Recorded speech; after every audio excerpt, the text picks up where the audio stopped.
우리가 살아가면서 911에 전화하는 경우는 흔치 않습니다. 911에 전화한다라는 건 뭐냐면 생명을 위협받는 심각한 문제가 발생했다라는 거예요. 이런 일은 여러분에게 안 일어나길 축복합니다. 안 일어나야 되죠. 하나님의 아들 예수님이 이 땅에 오셨습니다. 있을 수 없는 일이죠. 이머전시예요. 비상 상황이죠. 이게 일어나야 되지 않는 상황이죠. 하나님의 아들이 인간의 몸을 입고 이 땅에 오신다라는 건 역사 속에는 다시는 반복되지 않을, 정말 한 번도 일어나도 특별한 사건이죠. 다시는 반복되지 않는 유일한 특별한 사건입니다. 비상 상황이죠. 이게 이제 비상 상황으로 봐야 되는 거죠. 우리는 너무 편하게 보죠. 아, 하나님의 아들 예수님이 인간의 몸을 입고 이 땅에 왔구나. 그 끝이에요. 뭐 놀라운 것도 없고 뭔가 저것도 경외감도 없고 아무것도 없어요. 근데 이게요, 봤을 때는 비상 상황입니다. 왜 하늘에 있는 하나님이 인간의 몸을 입고 이 땅에 와요? 이 세상이 비상이라는 이야기예요. 예수님이 인간의 몸을 입을 뿐만 아니라 뭐예요? 그리스도의 직분을 가지고 오셨잖아요. 우리가 지금까지 한 것, 제사장, 선지자, 오늘은 왕 할 겁니다. 인간에게 뭐 했다는 거예요? 심각한 문제가 생겼다는 거예요. 이걸 우리가 인식을 해야 됩니다. 아, 예수님이 인간의 몸을 입고 이 땅에 오셨구나. 이 땅에 지금 심각한 문제가 있구나. 이렇게 생각해야 정상입니다. 인간 스스로 해결할 수 있다면 굳이 구원자가 필요 없겠죠. 자기 스스로 해결할 수 있다면 굳이 911에 전화 안 하겠죠. 그런데 자기가 해결 못하니까 나는 911에 전화하잖아요. 인간이 스스로 해결할 수 없으니까 우리가 가진 노력, 의, 능력, 돈, 목숨까지 다 내어놔도 해결할 수 없는 심각한 문제가 일어났기 때문에 하나님의 아들 예수님이 이 땅으로 오실 수밖에 없는 겁니다. 그래서 그럼 왜 하나님의 아들이 오셨냐? 두 가지 때문에 그래요. 하나는 우리 죄를 대신 져야 되는데 인간은 죄 없는 인간이 없잖아요. 죄를 대신 져야 되는데 죄 없는 인간이 대신 져야 되는데 죄 없는 인간이 어디 있어요? 그러니까 하나님의 아들 예수님이 죄 없으신 예수님이 인간의 몸을 입고 이 땅에 오신 거예요. 인간의 몸을 입고 와서 그냥 대신 죽으면 끝이라면 되지만 죽었고 끝나버리면 안 되잖아요. 하나님이 진노를 다 받아내고 그리고 죄와 죽음의 권세를 이기고 죽음에서 이기고 부활하셔서 우리에게 생명을 주셔야 되잖아요. 생명을 주실 수 있는 분이 누구예요? 하나님밖에 없잖아요. 인간이 어떻게 인간에게 생명을 줘요? 그러니까 하나님의 아들 예수님이 인간의 몸을 입고 와서 하나님의 저주를 그 몸으로 다 받아내시고 죽음을 이기시고 부활하셔서 그 생명을 우리에게 주신 거예요. 그게 구원입니다. 그래서 우리 안에 무슨 생명이 있다고 이야기해요? 예수 생명이 우리 안에 있다 이렇게 이야기를 하는 거예요. 자, 히브리서 2장 14절 15절 같이 읽겠습니다. 시작. 자녀들은 혈과 육에 속하였음에 그도 또한 같은 모양으로 혈과 육을 함께 지니심은 죽음을 통하여 죽음의 세력을 잡은 자 곧 마귀를 멸하시며 또 죽기를 무서워함으로 한평생 매어 종노릇하는 모든 조들을 놓아주려 하심이니. 자, 이 말씀이 뭐냐면 원죄로부터 시작된 이 범죄가 인간에게 얼마나 심각한 영향을 미쳤는지를 보여주는 거예요. 자, 죄의 결과는 뭐예요? 죽음의 세력을 잡은 자 마귀에게 매여 한평생 종노릇하는 게 죄의 결과예요.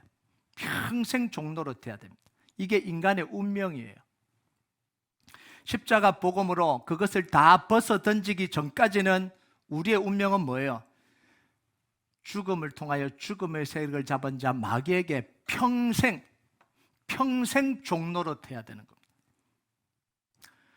자, 이렇게 이야기를 하면요, 이 정도 이야기하면 뭐라고 느껴야 되냐면 아, 우리 문제 정말 심각하구나 이렇게 느껴야 되는데 아무도 심각하게 안 느낀다는 거예요. 나는 아무런 문제가 없다라고 생각합니다. 문제가 있어도 조금 있지 평생 종노릇할 문제는 없다라는 거예요. 예수님이 유대인들에게 이렇게 이야기했습니다. 진리를 알지니 진리가 너희를 자유케 하리라. 이때 유대인들의 반응이 뭔지 아십니까? 아멘 이렇게 하지 않았어요. 우리가 종된 적이 없는데 왜 자유함을 주시려고 그럽니까? 이렇게 나왔다고요. 삐딱하게. 근데 그 앞에 말씀이 뭐냐면 예수를 믿은 유대인들에게 이르시되 이렇게 예수님을 믿었다는 거 안 믿었다는 거예요? 뭐 메시아로 믿었는지는 잘 모르겠지만 그 마음에 예수님을 따를 마음이 있었고 예수님을 따라왔던 사람들입니다. 그 사람들에게 뭐라고 이야기했냐면 진리를 알지니 진리가 너희를 자유케 하리라 이러니까 감사합니다 아멘이 아니라 우리가 한 번도 종된 적이 없는데 왜 우리를 포로에서 해방한다, 종에서 저거 한다 이렇게 이야기한, 우리는 아브라함의 자손이다, 내가 왜 종이냐, 왜 노예냐 이렇게 반박했다고요. 그러니까 예수님 뭐라 그래요? 육신으로는 아브라함의 자녀가 맞다. 근데 영적으로는 다 마귀 자식이잖아. 예수님도 대놓고 이야기해. 너네 아버지를 닮아서 속이고 너네 아버지를 닮아서 나를 죽이려고 그러고 너 아버지가 뭐예요? 마귀다는 거예요. 그렇게 대놓고 이야기하셨어요. 그 마귀에게 모여서 평생 종노릇 하고 있는 게 너희들이야 이렇게 이야기를 한 거예요. 여러분 우리에게 평생 종노릇 하는 게 있을까요? 우리 인생 속에서 지금 평생 종노릇 하는 문제가 있을까요? 대부분 사람들은요 없다라고 생각해요. 내가 왜 노예야? 내가 왜 평생 종노릇해? 몰라서 그렇죠. 평생 종노릇 하는 문제가요 수도 없이 많아요. 두려움 때문에 평생 종노릇 하는 사람이 있어요. 이거 못 벗어 던지고요 평생 두려움 속에, 두려움 없는 사람들도 있지만요 심각한 두려움 속에 평생 이거 못 벗어 던지고 사는 사람들 많아요. 미움의 문제를 해결하지 못해서 늘 이 미움 때문에 고통당하고 관계 깨지고 이런 경을 계속해서 겪어가요. 비교의식을 못 벗어 던지고요. 이거 평생 종노릇하고 있는 거잖아요. 낮은 자존감 이거 극복하지 못해서 지나고 있잖아요. 분노 조절 장애. 안 하고 싶은데 화나면 그냥 구타해버리고 때리고 자녀들 가정 다 해버리고 그거 고치려는데 안 고쳐지잖아요.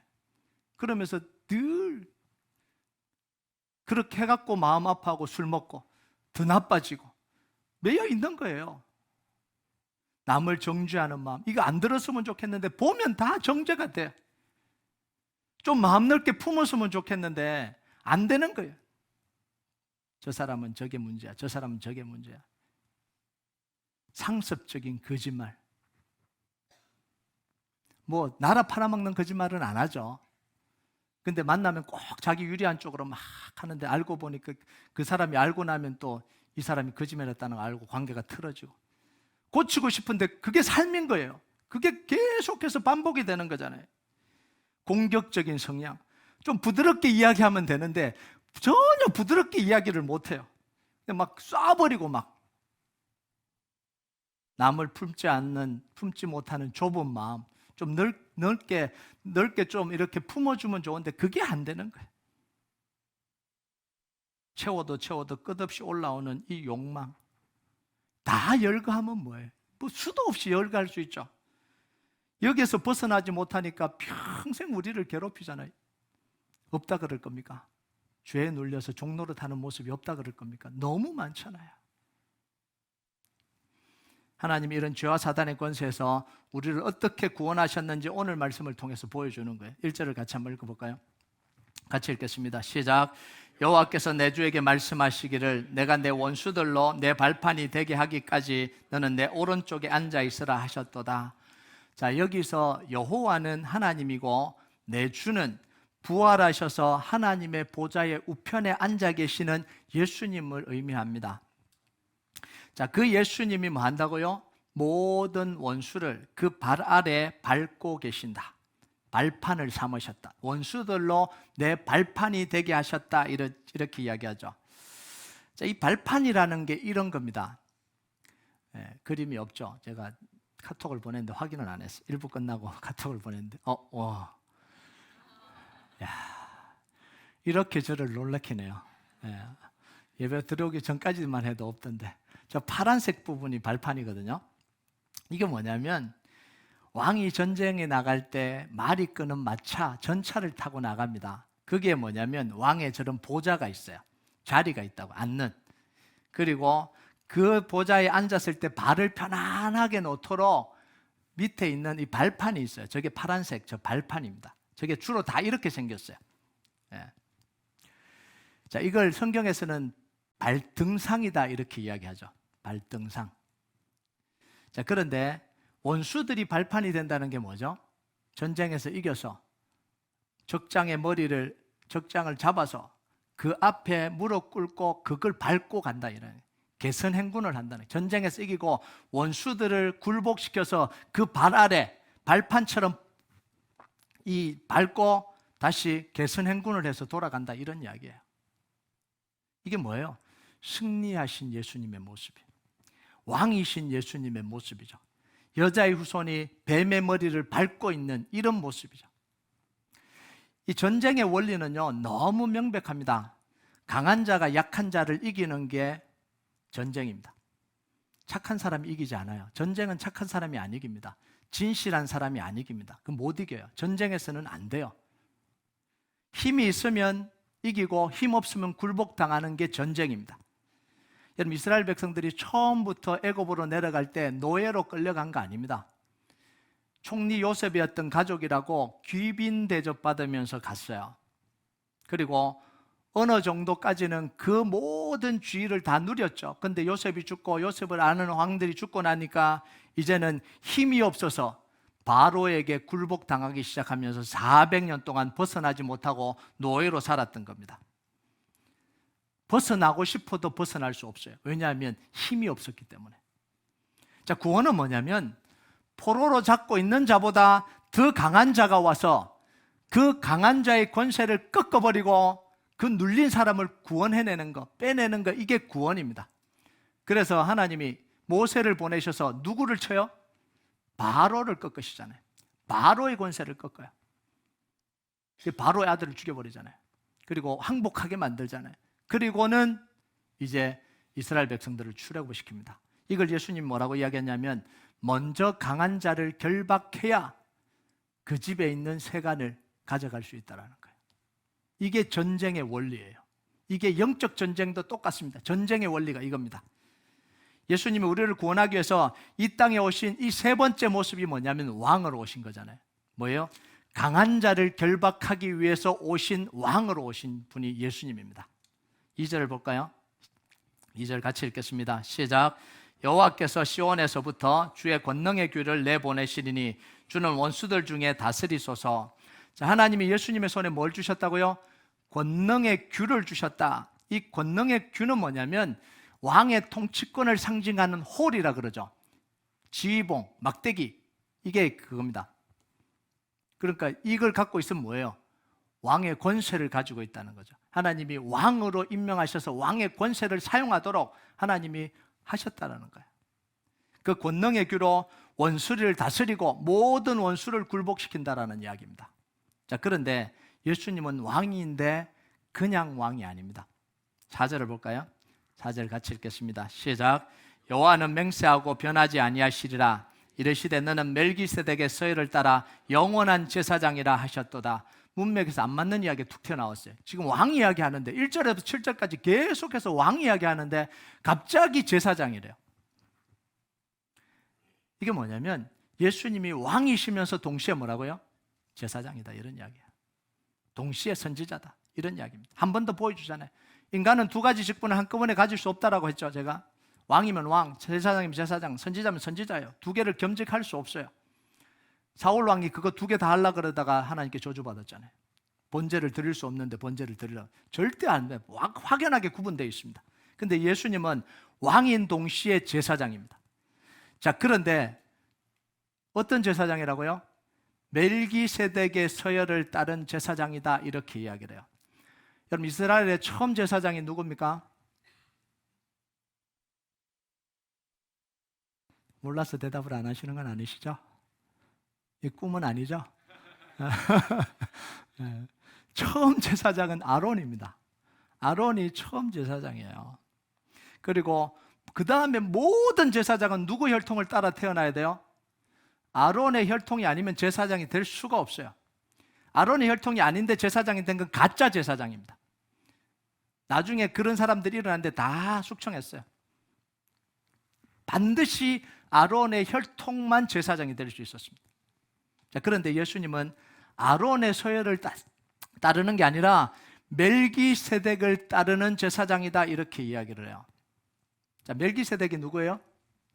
아브라함이 롯이 잡혀갔을 때 쫓아가서 전쟁에서 이기고 전리품을 딱 취해왔을 때 그때 나온 사람이 누구냐면 멜기세덱입니다. 그래서 아브라함이 그 멜기세덱에게 11조를 드리고 멜기세덱은 제사장으로 아브라함을 축복했습니다. 자, 멜기세덱이 제사장으로 아브라함을 축복할 때 아론은 어디에 있었나요? 자, 다시 질문합니다. 머리가 복잡해졌죠?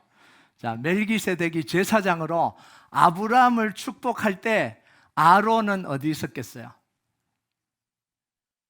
태어나지도 않았습니다.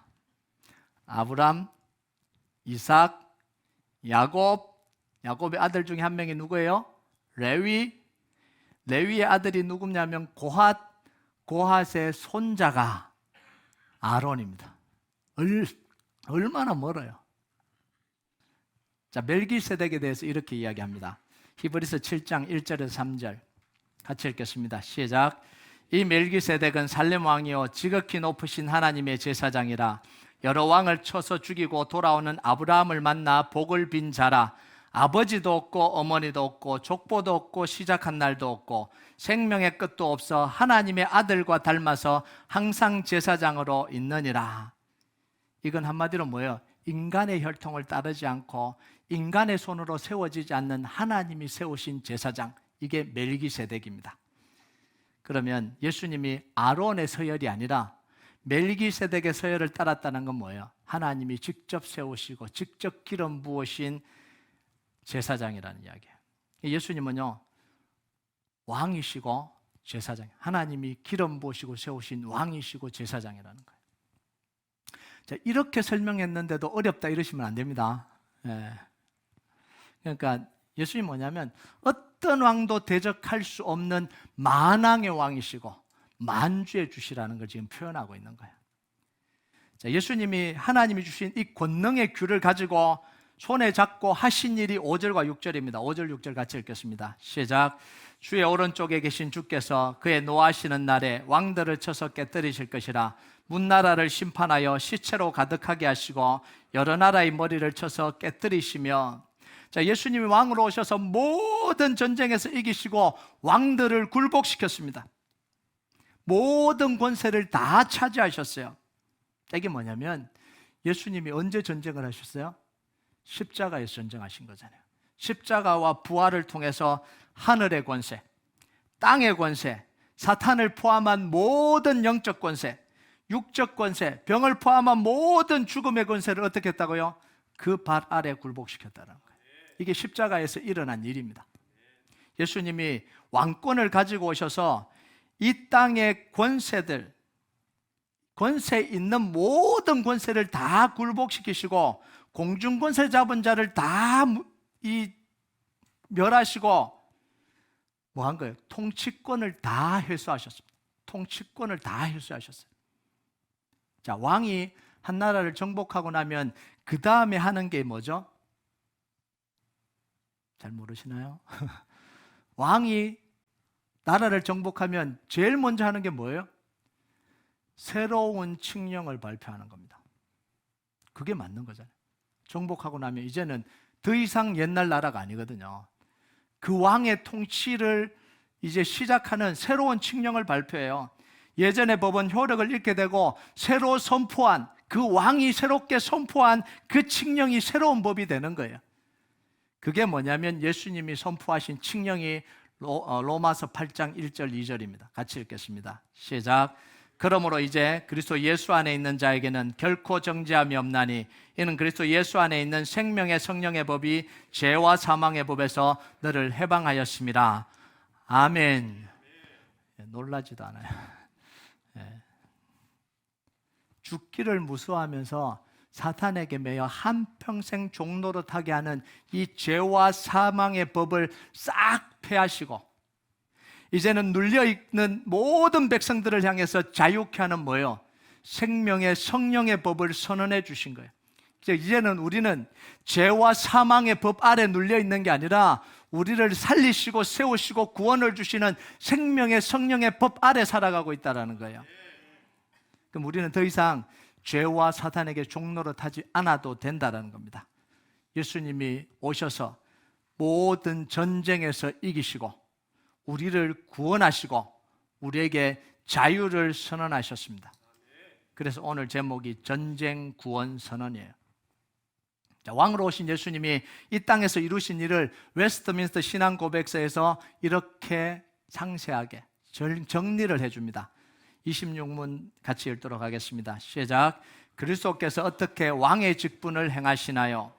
26문 답 읽겠습니다. 시작. 그리스도께서 왕의 직분을 행하시는 것은 우리를 그분께 복종케 하시고 우리를 다스리시고 보호하시고 그와 우리의 모든 원수를 막고 이기시는 것입니다. 아멘. 예수님이 왕으로 우리에게 하신 역할이 세 가지입니다. 첫 번째는 우리를 예수님께 복종케 하신다. 두 번째, 우리를 다스리시고 보호하신다. 세 번째, 예수님과 우리의 원수의 공격을 막고 이기게 하시는 거예요. 자, 이 세 가지가 우리 신앙생활에 있어서 굉장히 중요합니다. 자, 첫 번째 한 게 뭐예요? 하나님께 복종하게 하는 겁니다. 다른 말로 하면 하나님께 항복해야 된다는 겁니다. 여러분, 신앙의 첫걸음은 뭐예요? 항복이에요. 항복하지 않으면 믿음이 시작이 되지 않습니다. 구원이 시작이 되지 않아요. 구원의 가장 첫걸음은 뭐냐면 예수님께 항복하는 겁니다. 아멘 하십니까? 항복하셨습니까? 항복하지 않으면 아직 구원받지 못한 거예요. 하나님의 백성은 아닌 겁니다. 왕으로 주인으로 그 예수님께 항복이 제일 먼저예요. 자유가 먼저가 아닙니다. 항복이 먼저예요.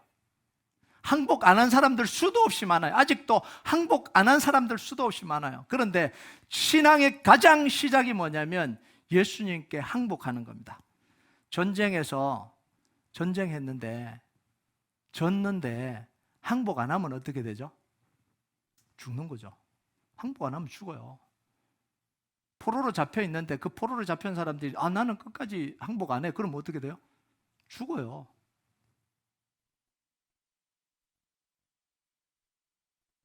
왕인 예수님께 항복해야 뭐예요?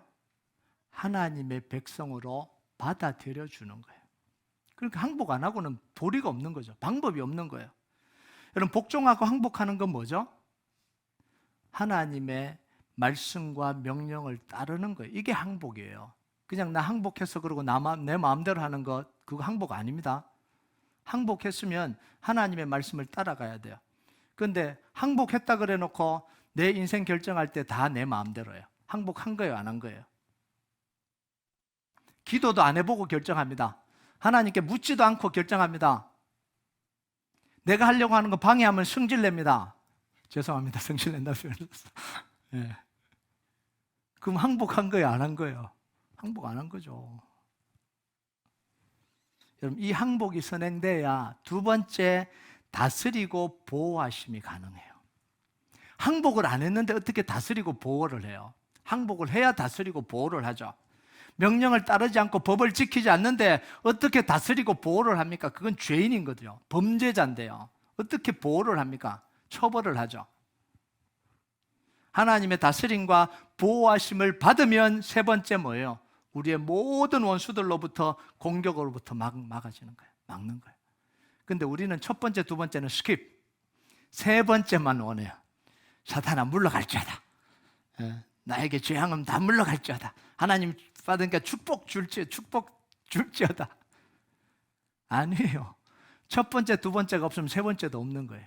하나님의 백성도 아닌데, 하나님 백성으로 살아가지도 않는데, 하나님을 의지하지도 않는데 어떻게 이 세 번째가 이루어져요?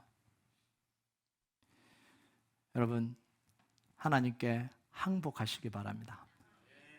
하나님의 다스리심과 보호하심 안으로 들어가시기 바랍니다. 그리고 하나님의 이름으로, 하나님의 보호하심으로 모든 원수들을 이기는 역사가 일어나길 주님의 이름으로 축복합니다. 이게 축복이에요. 자, 근데 우리를 죄와 사망과 사탄에서 건져내서 구원하신 이 하나님이 우리를 통해서 궁극적으로 하시려고 하는 게 뭘까요? 자, 사탄의 권세까지 다 꺾으시고 죄악을 다 막으시고 우리로 노예로부터 자유케 하시고 종으로부터 자유케 하셨어요. 오케이, 됐네. 네 마음대로 살아라. 이걸까요? 하나님이 궁극적으로 하실 일이 있어요. 그게 뭐냐면 계시록 5장 8절 9절입니다. 같이 읽겠습니다. 시작. 1부 때도 그랬는데, 자, 8절부터 읽겠습니다. 8절부터. 자, 시작. 그 두루마리를 취하심에 네 생물과 24장로들이 그 어린 양 앞에 엎드려 각각 검은고와 향이 가득한 금대접을 가졌으니 이 향은 성도들의 기도들이라. 그들이 새 노래를 불러 이르되 두루마리를 가지시고 그 인봉을 떼기에 합당하시도다. 일찍이 죽음을 당하사 각 족속과 방언과 백성과 나라 가운데서 사람을 피로 사서 하나님께 드리시고 그들로 우리 하나님 앞에서 나라와 제사장들을 삼으셨으니 그들이 땅에서 왕노릇하리로다 하더라. 인봉을 떼기에 합당한 분, 일찍이 죽임을 당하사, 이게 누구예요? 예수님 이야기예요. 그 예수님이 뭐 했다고요? 각 족속과 방언과 나라 가운데 사람들을 피로 사서, 예수님의 피로 우리를 사셔서 뭐 했다고요? 하나님께 드리셨다라는 거예요. 그리고 우리가 하나님 앞에서 뭐예요? 나라와 제사장과 왕으로 살아가도록 하셨다는 거예요. 여러분, 예수님이 십자가의 피값으로 우리를 사서 하나님께 드리셨습니다. 흑암의 권세에서 건져내서 사랑의 아들을 나라로 옮겨주셔서 뭐 한 거야? 하나님께 드려서 하나님 백성 되게 한 겁니다. 이게 구원의 역사가 일어난 거고요. 그리고 우리로 하여금 뭐예요? 제사장 삼으시고 왕 노릇하게 하십니다. 이게 중요한 거예요. 우리로 하여금 세상을 향해서 뭘 하는 거예요? 제사장 역할 하라는 거예요. 왕의 역할 하라는 겁니다. 여러분, 우리가 예수를 잘 믿는다라는 건 뭐냐면 지금 내가 제사장 역할을 하고 있느냐로 나오는 거예요. 기도 얼마나 하냐? 물론 중요해요. 예배 안 빠지냐? 중요합니다. 헌금 얼마 내냐? 중요합니다. 뭐 중요할 수도 있고 안 할 수도 있는데 중요합니다. 하여튼 뭐 다 유익이 되니까. 성경 지식 많이 아냐? 중요해요. 그런데 제사장으로 살아가고 있냐? 그런데 제사장으로 안 살아가면 그건 소용이 없는 거예요. 제사장으로 살아가고 있냐? 이게 예수님 뭐예요? 열매로 그들을 안다 이렇게 이야기해요. 그럼 열매가 뭘로 나오는 거예요?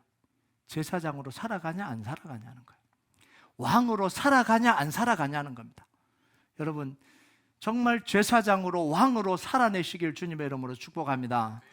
자, 그러면 제사장이 뭔지를 알아야 되잖아요. 그냥 무조건 아멘 하면 안 됩니다.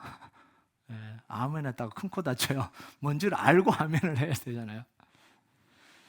제사장을 가장 기본적으로 이야기를 하면 뭐냐면 자기를 위해서 하는 사람들이 아니에요. 제사장은. 물론 수많은 역할들이 있지만 제일 중요한 건 뭐냐면 자기를 위해서 사는 사람이 아니에요. 백성의 죄를 위해서 기도하고 사는 사람, 백성을 위해서 죄를 속하고 백성을 위해서 살아가는 사람들이 바로 제사장입니다. 그래서 우리가 신앙이 좋으면 좋을수록 우리의 관심은 우리에게가 아니라 다른 사람에게로 옮겨가야 돼요. 그게 신앙이 좋은 거예요. 나를 위해서, 내 가족만, 이건 신앙이 좋은 게 아니에요. 아무리 기도하고 아무리 그렇게 해도 그건 신앙이 좋은 게 아니에요. 내 신앙이 다른 사람에게로 옮겨가야 돼요. 간섭하는 걸 옮겨가지 마세요. 판단하는 걸 옮겨가지 마세요. 저분 일주일에 기도 몇 번 안 해. 이런 식의 관심은 안 하는 거예요. 그거 아닙니다. 기도를 뜨겁게 하고 예배를 감격 가운데 드리는 것으로만 끝나면 우리는 이기적인 신앙이 되어버려요. 기도의 에너지를, 예배의 에너지를 흘려보내야 돼요. 흘려보내야 됩니다. 그래서 사랑하기를 시작해야 됩니다.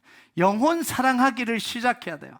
기도하면서 정말 하나님의 은혜를 받았으면 그 다음은 영혼 사랑하기를 시작해야 됩니다. 예배 속에 은혜와 감격의 눈물이 막 흐르면 그 다음은 뭐냐면 영혼 사랑하기를 시작해야 되는 거예요.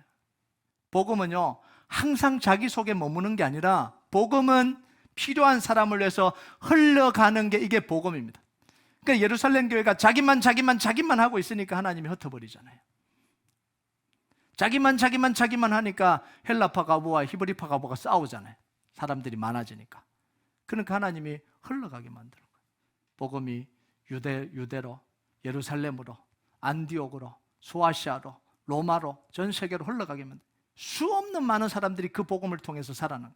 그런데 그 복음을 예루살렘 교회만 잡고 있으려 그러니까 이게 얼마나 어리석은 겁니다. 이기적인 거예요. 여러분, 은혜를 내 속에만 가지고 있다면 이건 이기적인 거예요. 흘려보내야 돼요.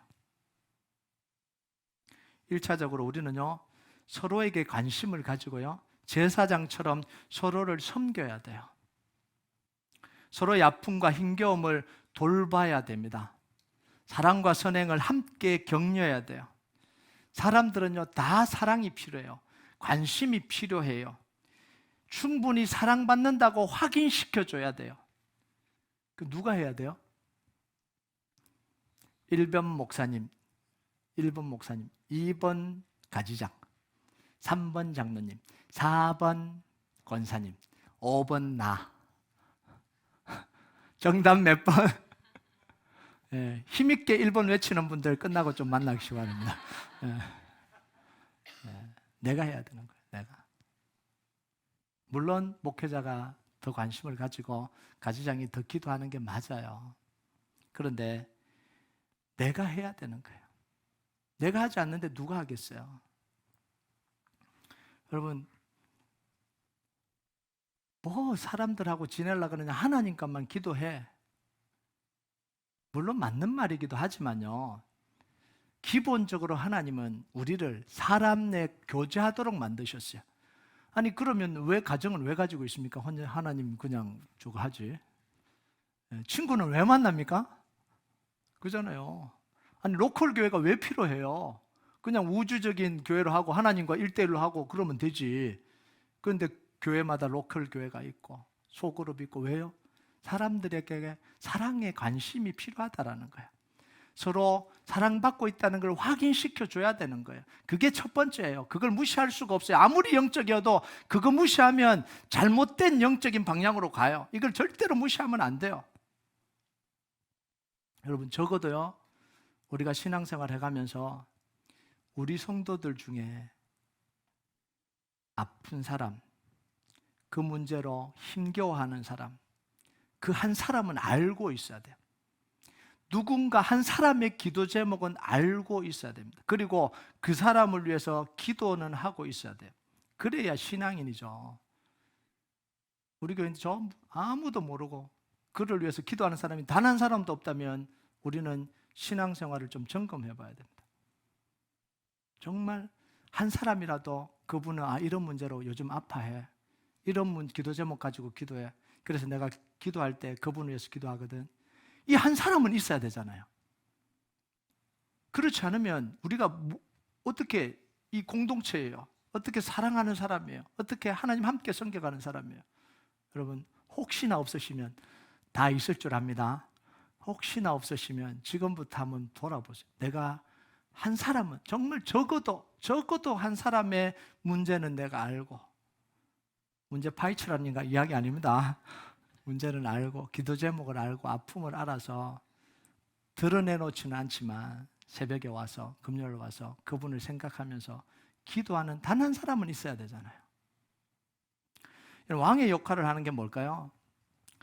예수님이 왕으로 죄와 사망과 사탄의 권세를 이겼습니다. 이기는 게 왕이에요. 자, 그러면 우리가 왕으로 하면서 뭘 이겨야 됩니까? 이겨야 되잖아요. 왕으로. 뭘 이기냐는 거죠. 사탄의 권세는 예수님이 이미 꺾어 놓으셨습니다. 뭐 사탄하고 싸움하려고 그러지 마세요. 이미 예수님이 꺾어 놓았어요. 뭐 사탄 쫓아가는 사람도 있어요. 사탄 찾아갖고 어딨냐 막 이러고 막 내가 물리치러 가야지 막 쓸데없는 짓을 하고 있는 거예요. 뭐 미국 전역에 막 돌면서 사탄이 막 역사하는 곳으로 막 여행을 다니면서 막 기도하고 꺾으러 가는 사람도 있는데, 물론 뭐 그것도 뭐 의미가 있다라고 보지만 그건 우리가 할 일, 이미 예수님이 사단의 권세 다 꺾었어요. 우리가 해야 되는 게 뭐예요? 우리를 지배하고 우리를 종노릇하게 만들려고 하는 이 사단의 권세를 꺾어야 되는 거예요. 여러분, 우리를 지배하고 있는 거 있잖아요.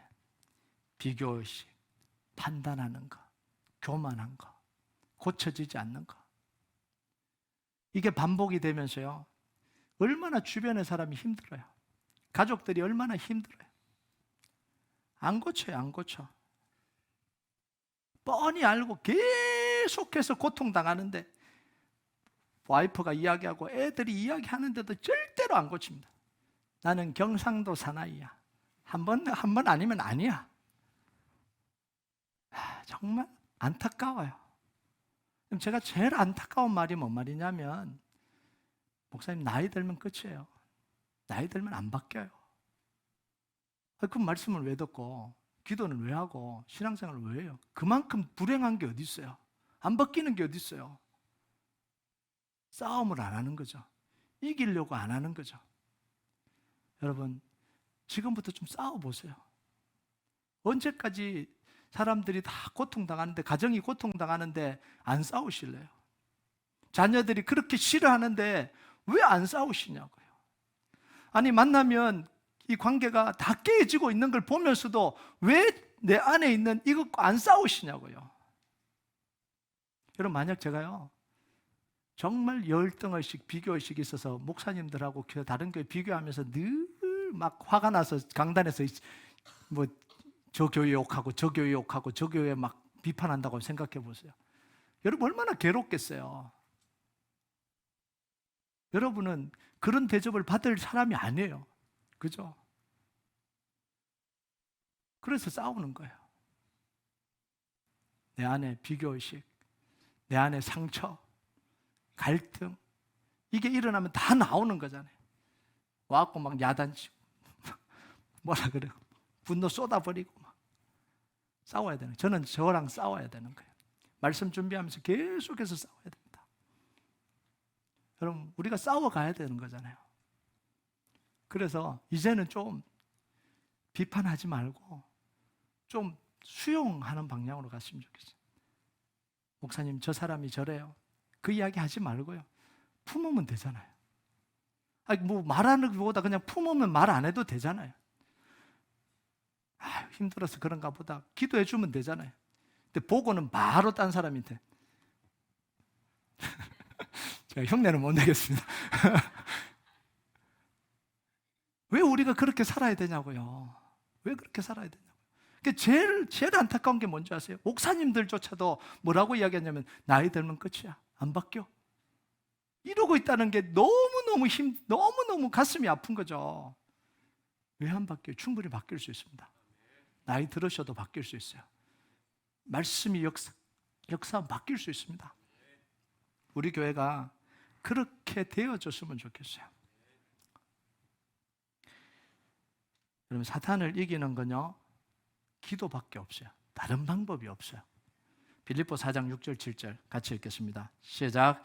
아무것도 염려하지 말고 다만 모든 일에 기도와 간구로 너희 구할 것을 감사함으로 하나님께 아뢰라. 그리하면 모든 지각에 뛰어난 하나님의 평강이 그리스도 예수 안에서 너희 마음과 생각을 지키시리라.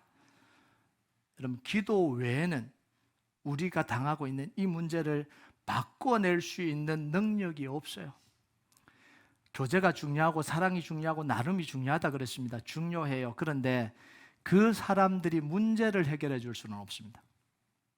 사람의 나눔으로 사탄을 이길 수는 없어요. 나눔은 사랑하는 거예요. 위로하는 거예요. 격려하는 거예요. 문제를 이기는 게 아니라고요. 기도하지 않고 나눔만 하면 감정의 위로를 받아요. 자기중심적인 생각을 강화시켜요.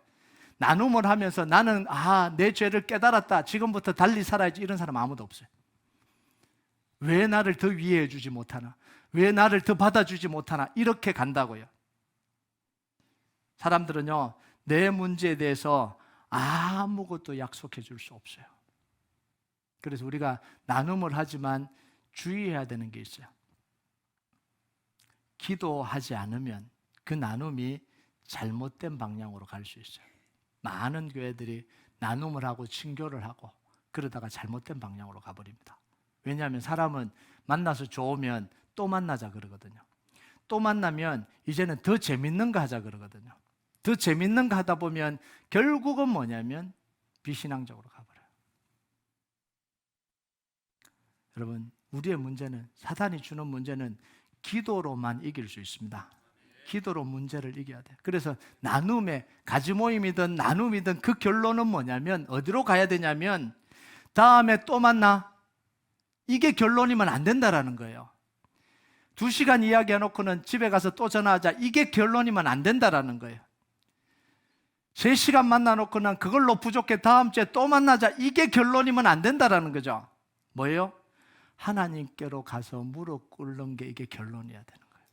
그 모임에 나눔을 하고 위로도 하고 다 해줬는데 집사님, 결론은 뭐냐면 무릎 꿇어야 돼.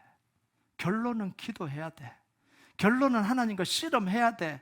이게 결론이 내려져야 되는 거예요. 이게 건강한 공동체입니다. 여러분, 모든 모임에서 결론이 이걸로 내려지길, 기도하는 걸로 결론이 내려지길 주님의 이름으로 축복합니다. 뭐 지금 이렇게 이야기해도 당장 안 된다는 거 알고 있지만 제가 계속 이야기합니다. 뭐 끝까지 가야 되는 거예요. 제가 이 교회를 은퇴할 때까지는 계속 이야기할 겁니다. 귀찮으면 하세요. 귀찮으면 하세요. 우리가요, 신앙의 모습, 체질 이제는 좀 바꿔야 돼요. 사람들의 말로 위로받는 곳에서 이제는 한 걸음 나가야 되잖아요. 10년 전이든 20년이 똑같으면 어떡해? 10년 뒤, 10년 뒤에 똑같으면 어떡해? 이제는 나가야 되는 거잖아요. 자기 발로 나가야 되는 거예요. 새벽기도 일주일 내내 와이드 오픈. 금요 능력 기도에 다 오픈되어 있습니다. 주중에 교회 음악 틀어놓고 와이드 오픈, 다 오픈되어 있어요. 언제든지 오십시오. 문제를 붙들고 기도하면서 하나님의 능력으로 이기는 경험 단 한 번만 하세요. 그러면 살아낼 힘이 생겨요. 우리가 최고 예배 드리면서요, 우리가 해야 되는 게 뭐냐면, 나타나야 되는 모습은 뭐냐면 자기 중심적인 모습이 아니길 바랍니다. 올해 우리가 최고 예배를 드리자라고 시작했는데요, 최고 예배를 드리자고 하면 딱 생각나는 게 뭔지 아세요? 기본적으로 딱 생각나는 게 뭔지 아세요? 누가 내 예배 방해하나? 이게 제일 먼저 드는 생각이에요. 최고로 예배 드리려고 그러는데 누가 나를 방해하나? 최고 예배를 드리게 하는데 누가 나를 집중 못하게 하나? 왜 애가 울어? 왜 전화기가 울려? 여기에 포커스를 두는 거예요. 잘못된 포커스죠. 최고 예배를 드리려고 딱 왔는데 보니까 내 자리에 누가 앉아 있어. 기분 상해서 내가 예배 못 드리겠네. 여러분, 이건요 잘못된 생각이에요. 근데 이게 자연스럽게 이렇게 간다고요. 이걸 제대로 생각을 안 하면 이렇게 가게 돼 있어요. 여러분, 최고의 예배를 드리는 건 뭐냐면, 내가 최고의 예배도 드려야 되지만 예배 드리지 못하는 분들을 위해서 기도해 줘야 되는 거예요. 누가 예배를 못 드리고, 교회에 소외된 분은 없는지, 내가 챙겨야 될 분은 없는지, 예배 안 들어오고 있는 분은 없는지. 그것도 지적은 하지 마세요. 또 고자질 하지 마세요. 목사님 누구 오늘 예배 안 들어왔어요? 뭐 그런 이야기는 하지 마시고. 그러니까 그게 최고의 예배예요. 내 한계를 깨트리고요, 내가 먼저 아는 척하고, 내가 먼저 손잡아주고, 내가 먼저 다가가고, 이게 신앙의 성숙이잖아요. 한 주 예배 드리면 조금이라는 바뀌어야 되잖아요. 여러분, 오늘부터요 우리가 좀 한계를 좀 깨트렸으면 좋겠어요. 복음의 능력으로 한계를 깨트리고 새로운 피조물로 성숙되어져 가는, 매일매일 성숙되어져 가는 교회가 되길 주님의 이름으로 축복합니다. 우리 같이 찬양하도록 하겠습니다.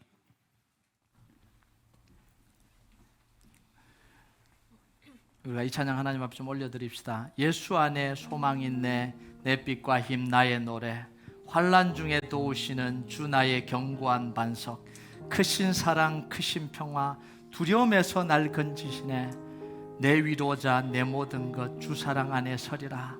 우리가 예수님 안에 소망 얻었음을 고백하고 다시 이기기를 결단하고 이 찬양 하나님 앞에 좀 올려드립시다.